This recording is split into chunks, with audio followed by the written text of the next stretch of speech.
Bismillahirrahmanirrahim. Assalamualaikum warahmatullahi wabarakatuh. Alhamdulillah wa syukurillah wala haula wala quwata illa billah. Asyhadu an la ilaha illallah wahdahu la syarikalah wa asyhadu anna Muhammadan abduhu wa rasuluh alladzi la nabiyya ba'da. Allah Ta'ala fi kitabihil karim. A'udzu billahi minasyaitonir rajim. Bismillahirrahmanirrahim. Wa idza sa'alaka ibadi anni fa inni qarib ujibu da'watad da'i idza da'an falyastajibu li wal yu'minu bi la'allahum yarsudun. Shadaqallahul adzim wa nahnu 'ala dzalika minasyahidin wasyakirin. Pemirsa yang dirahmati Allah Subhanahu wa taala, orang-orang ateis adalah orang-orang yang tidak mempercayai adanya Allah Subhanahu wa taala sebagai Tuhan. Sebut saja semisalnya mereka adalah orang-orang komunis yang dulu pada zaman tahun 1930-an dan sampai 1960-an di negara kita pernah berjaya membentuk sebuah partai dan menjadi partai keempat terbesar di negara kita. Mereka terdiri dari anak-anak muda potensial, pintar, dan cerdas-cerdas. Dan banyak di antara mereka adalah anak-anak tokoh pergerakan dan tokoh-tokoh di masyarakat. Bahkan ada juga di antaranya adalah mereka anak-anak para kiai dan ulama-ulama di seluruh pelosok Nusantara. Setelah mereka menyelesaikan pendidikannya di Eropa, terutama Rusia, Jerman, Belanda, atau mungkin di Tiongkok, mereka pulang ke tanah air dan dengan gigihnya mereka menyebarkan faham komunisme sebagai ideologi hasil didikan Barat atau Eropa. Salah satunya dengan menjadi guru di lembaga-lembaga pendidikan mulai tingkat dasar sampai perguruan tinggi. Sebagai manusia anti Tuhan, sudah otomatis mereka juga benci terhadap agama, terutama agama Islam yang merupakan agama terbesar di tanah air ini. Maka usaha mereka untuk menyerang dan memerangi Islam sangat gigih melalui pelajaran di sekolah-sekolah. Suatu saat di sebuah sekolah dasar, mereka bertanya pada murid-muridnya yang polos dan terbelakang, apakah kalian percaya bahwa Tuhan atau Allah Subhanahu wa taala itu adalah ada? Murid-muridnya yang rata-rata beragama menjawab, percaya. Apakah kalian percaya bahwa Allah itu maha mendengar dan maha pemberi rizki? Sekali lagi muridnya menjawab, percaya. Kalau begitu, mari kita pejamkan mata, angkat tangan kita tinggi-tinggi menengadah ke atas. Kita berdoa meminta uang atau barang yang kalian butuhkan. Semua murid-murid melaksanakan perintah sang guru ateis tersebut. Setelah itu, lalu memerintahkan muridnya menurunkan tangan dan membuka mata. Lalu ia bertanya, coba kalian lihat, apakah adakah uang atau barang yang merupakan pemberian Allah di hadapan kalian? Semua murid menjawab kompak, tidak ada. Itulah sekelumit sejarah perjalanan peradaban bangsa Indonesia yang hari ini banyak dilupakan atau bahkan tidak tersampaikan pada kita dan anak cucu kita. Di sisi lain, pendidikan agama di sekolah amat minim. Pendidikan iman hanya milik anak-anak pondok pesantren dan madrasah-madrasah saja. Sehingga wajar kalau hari ini banyak di antara anak-anak kita minim pengetahuan agamanya, lemah imannya. Anak-anak kita tidak mau sholat karena sholat itu dianggapnya hanya kebutuhan orang-orang tua saja. Anak-anak kita tidak bisa baca Quran karena baca Quran katanya tidak dibutuhkan untuk melamar pekerjaan. Sehingga Dalam kondisi begini, anak-anak kita mudah terjebak melakukan kemaksiatan dan kejahatan. Lebih parah lagi, anak-anak kita mudah dirayu oleh propaganda, faham-faham dan ajaran kaum ateis. Lalu, bagaimana kita menangkis, menjawab, menghadapi tantangan dan melawan bahaya faham orang-orang anti Tuhan tersebut? Dalam Al-Quran, Allah Subhanahu wa Ta'ala berfirman, yaitu dalam surat Al-Baqarah ayat 186. A'udzubillahi minasyaitonirrajim. Wa idza sa'alaka 'ibadi 'anni fa inni qarib. Ujibu da'watad da'i idza da'an. Falyastajibuli wal yu'minu bi la'allahum yarsyudun. Dan apabila hamba-hambaku bertanya kepadamu tentang aku, maka jawablah Muhammad bahwasanya aku adalah dekat.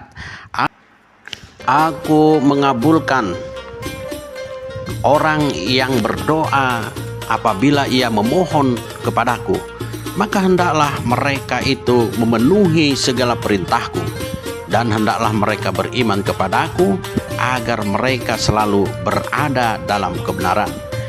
Dengan ayat Al-Quran di atas tersebut, Allah Subhanahu wa Ta'ala secara tegas menjawab tentang ajaran dan paham orang-orang ateis yang mengatakan Allah itu tidak ada. Allah berfirman, fa inni qarib, bahwa ia ada, bahkan Allah itu sangat dekat, tidak berjarak. Allah mengabulkan segala permohonan dan doa hamba-hambanya. Adapun tentang jebakan orang ateis terhadap anak-anak yang polos dengan mempertanyakan mana uang dan barang pemberian Allah yang mereka mohonkan lewat doanya, maka dapat kita jawab lewat 3 kalimat terakhir dari ayat Al-Quran di atas, bahwa Allah Subhanahu wa Ta'ala akan mengabulkan doa hamba-hambanya dengan mempersyaratkan 3 hal, yaitu yang pertama, falyastajibuli, maka hendaklah mereka memenuhi segala perintahku. Memenuhi segala perintah Allah Subhanahu wa Ta'ala, bahasa lainnya adalah takwa. Seperti yang sering kita dengar dari pesan para khotib setiap Jumat, di antara indikasi orang bertakwa adalah allazina yuqimunas shalah, yaitu orang-orang yang mendirikan sholat. Wa mimma razaqnahum yunfikun, orang-orang bertakwa itu tidak ragu untuk menginfakkan sebagian rizkinya melalui zakat dan sedekah. Kutiba alaikumusiyam kama kutiba alal ladzina min qablikum la'allakum tattaqun, menjalankan kewajiban perintah puasa. Kemudian watazawwadu fa inna khairaz zadi taqwa, memenuhi seruan haji, berhaji, dan banyak lagi indikasi takwa yang digambarkan oleh Allah Subhanahu wa Ta'ala dalam ayat-ayatnya. Selain taat melaksanakan atas segala perintahnya, orang bertakwa juga menjauhi segala larangannya, tidak membunuh, tidak berjudi, tidak minum khamr, tidak berzina, tidak menipu, tidak berbohong, jauh dari sifat iri dan dengki dan sebagainya. Itulah syarat pertama agar doa dikabulkan Allah Subhanahu wa Ta'ala. Sedangkan syarat kedua agar Allah mengabulkan doa kita yaitu wal yu'minu bi, dan mereka hendaklah beriman kepadaku. Iman yang dimaksudkan di sini adalah iman tanpa ada kecacatan, iman yang lurus hanya tertuju kepada Allah Subhanahu wa Ta'ala semata, meyakini dan mempercayai Allah satu-satunya Tuhan sebagai sumber segala-galanya, sumber penciptaan, sumber kemuliaan, sumber ilmu, dan sumber-sumber keagungan lainnya yang melekat pada sifat-sifat Allah. Tidak berlaku syirik, mengimani Allah tapi masih pakai kalung dan cincin akik untuk tujuan mendapat syafaat perlindungan diri, tidak mempercayai kahin atau dukun dan peramal, tidak melakukan upacara-upacara sesajen baik di laut, di gunung, atau di bawah pohon yang dianggap angker. Jamaah rahimakumullah, Sedangkan syarat ketiga agar doa dikabulkan Allah Subhanahu wa taala yaitu la'allahum yarsudun, agar mereka selalu berada dalam kebenaran. Ternyata masih belum cukup dengan kedua persyaratan takwa dan iman di atas agar doa kita terkabul. Ada syarat ketiga yaitu agar kita dalam posisi yang benar dalam menjalankan iman dan takwa kepada Allah Subhanahu wa taala, yaitu dengan cara berittiba kepada Rasulullah sallallahu alaihi wasallam. Itu sebabnya mengapa kita wajib mengucapkan dua kalimat syahadat la ilaha illallah Muhammadur Rasulullah dalam menyatakan keislaman, yaitu bertuhan kepada Allah. Praktiknya harus mengikut cara Rasulullah. Rasulullah bertuhan kepada Allah Subhanahu wa taala adalah dengan cara yang benar, mengikuti dan mentaati wahyu yang turun ayat demi ayat hingga paripurna.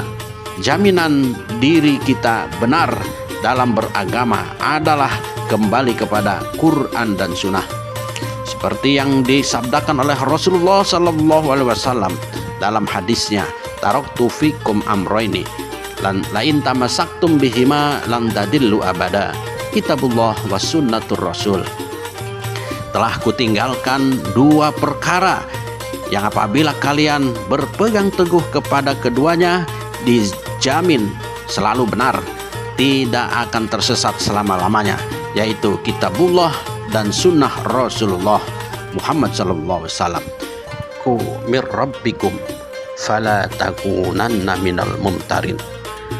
Kebenaran itu datangnya hanya dari Allah Subhanahu wa taala, dan janganlah sekali-kali kita menjadi orang-orang yang ragu.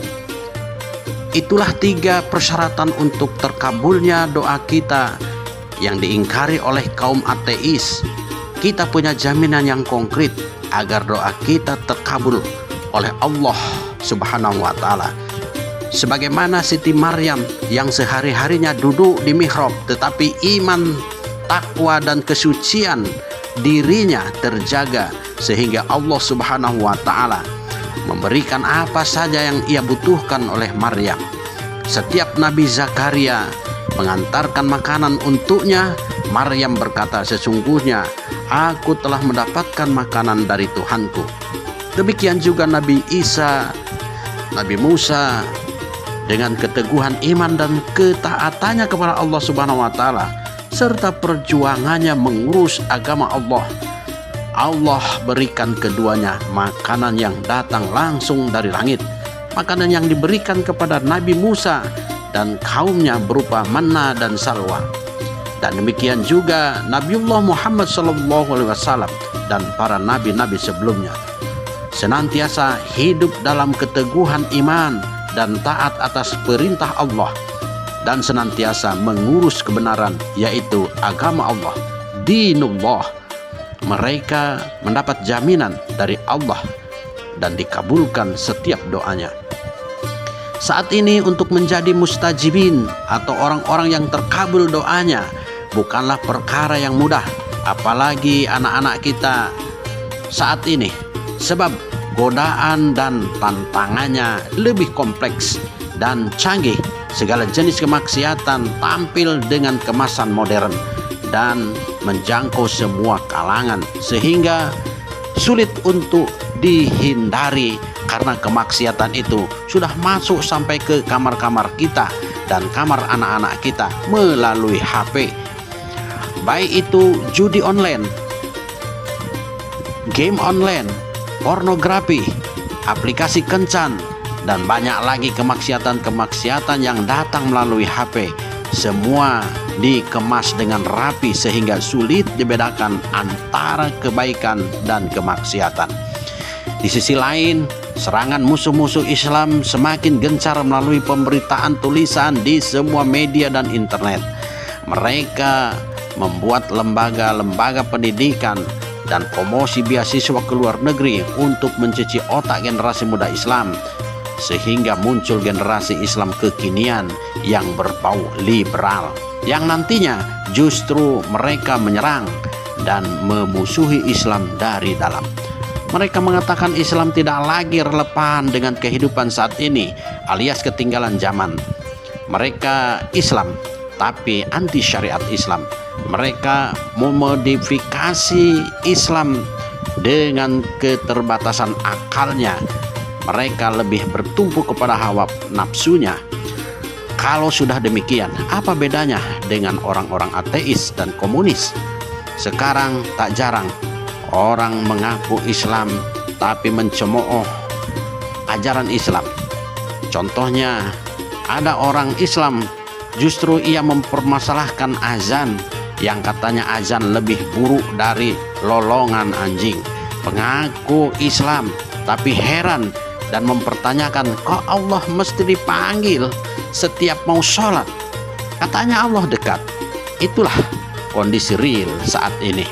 Musuh-musuh Islam sudah terang-terangan menyerang setiap saat, dan bahkan mereka tak segan-segan menghina Islam dengan kata-kata buruk, kata-kata yang menyudutkan, dengan istilah kadal gurun atau kadrun, intoleran, radikal, teroris, dan sebagainya.